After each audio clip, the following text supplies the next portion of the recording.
Importanti sviluppi investigativi sul caso di Jessica Lattuca, la 27enne di Favara scomparsa da casa lo scorso 12 agosto.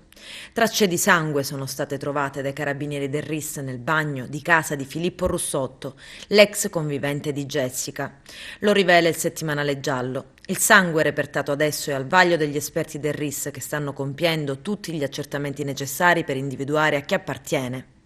Se dovesse risultare che quello di Jessica si aprirebbe uno scenario del tutto nuovo e metterebbe definitivamente nei guai proprio Filippo Russotto, l'ex compagno, padre di 3 dei 4 figli della giovane mamma favarese di 27 anni. E la difesa di Russotto ha già affermato che quel sangue dovrebbe appartenere ad Enzo Lattuca, fratello di Jessica, che poco tempo fa si è presentato a casa con una ferita alla mano e fu medicato proprio nel bagno. Indagare su di me, ha affermato Russotto, è solo tempo perso. Il reparto investigazioni scientifiche di Messina, nell'abitazione dell'ex compagno Filippo Russotto, ha anche acquisito campioni salivari dell'uomo da cui estrarre il DNA e sequestrato alcuni effetti personali di Jessica per estrarre campioni di DNA, ma sono stati acquisiti anche i campioni genetici di 2 dei 4 figli della coppia. Nel dettaglio gli investigatori hanno portato via una scarpa da uomo, uno spazzolino da denti appartenuto alla scomparsa ed una spugnetta da trucco. Le ipotesi possono essere molteplici, prima fra tutta quella di comparare i campioni genetici dei figli con qualche resto umano ritrovato altrove o lo scarpone per verificare la compatibilità con eventuali impronte trovate sul terreno. Potrebbero però emergere particolari importanti che porterebbero ad altri personaggi coinvolti nella scomparsa, come persone informate sui fatti anche alla luce degli sviluppi investigativi sull'indagine parallela relativa al giro di prostituzione di ricatti a luci rosse. Una pista legata alla sparizione della 27enne, il giro di ragazze Squillo gestito da Gaspare Volpe, suo datore di lavoro. Un vero e proprio giro di estorsioni a luci rosse che alcune delle donne coinvolte nell'organizzazione praticavano ai clienti maggiormente facoltosi, più in vista o che avevano una reputazione da mantenere o più semplicemente a uomini sposati.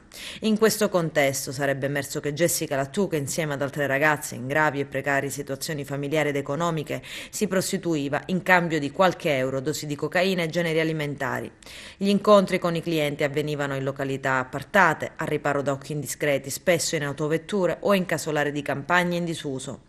Proprio in questi frangenti alcune di loro erano solite riprendere le effusioni all'insaputa del cliente di turno, con il cellulare nascosto nelle borsette, per poi iniziare a ricattarli.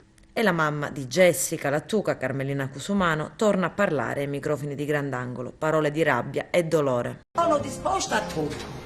Se io ne saprei tanto di mia figlia, oppure un mio figlio, a quest'ora Vincenzo non parlerei neanche con voi. Io nelle indagini ho molta fiducia, però questa è una vendetta di mamma. Io di loro ho molta fiducia, però questa è una vendetta che io vorrei fare con le mie mani.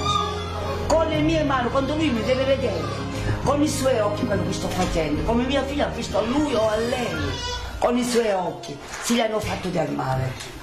Se ne sapesse tanto che ha fatto del male veramente a mia figlia, dove è andata di quella casa quella sera, io non te neanche scandalo, neanche mia figlia pensasse, io con la mamma stessa. Io lo prendevo amico o l'amica, a suo l'avessi levato in mezzo, l'avessi ammazzato. E poi non si sa mai che mi potrà ammazzare pure io. Con le mie mani, quando lui mi deve vedere, con i suoi occhi quello che sto facendo, come mia figlia ha visto a lui o a lei, con i suoi occhi, se gli hanno fatto del male. Devo vedere che questa persona non deve più camminare, non deve più vivere come non vive mia figlia.